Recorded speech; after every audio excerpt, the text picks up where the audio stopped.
Thank you for coming. Right. I expect this sort of thing from the likes of Madeline Tanner. She came here with a history of this. Yes.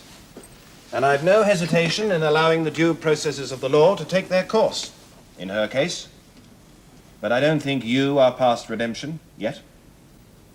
However, I do think you owe us all, and especially your mother, an explanation.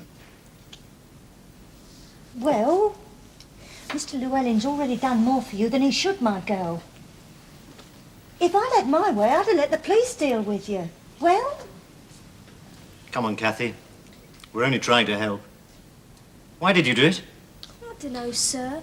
It was just... Just go on, Cathy. It was just what? just everything. Everything? You know, Dad coming back when Mum said he was dead, Miss Summers and, you know, fighting with Tricia. Tricia? Tricia Yates. Uh-huh. And all this was getting to be too much for you, was it? Yes, sir. I just wanted a bit of a giggle, really. And what about Miss Summers, Cathy? Was that a bit of a giggle as well? Oh, I didn't mean that to happen, sir. Honest, I didn't. It was just like Miss Summers said.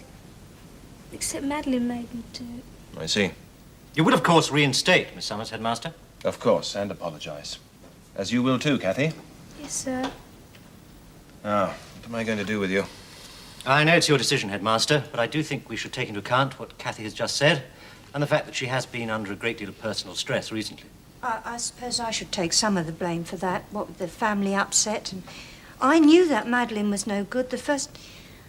But whatever you decide, Mr. Llewellyn... All right. Mr. Mitchell obviously thinks it's worth giving you a second chance. I accept, too, that you were probably influenced by Madeline Tanner and that you were acting out of character. So I'm prepared to take a gamble and treat this as one of those momentary lapses of judgment from which we all suffer from time to time. But remember, if anything like this happens again, you'll be in very serious trouble indeed. You understand? Yes, sir. Good. And I hope you appreciate how lucky you are, my girl, and don't let Mr. Mitchell or Mr. Llewellyn down. If you take my advice, Cathy, you choose your friends with a bit more care in future. And go and make it up with Tricia. Yes, sir. Thanks, Mr. Llewellyn.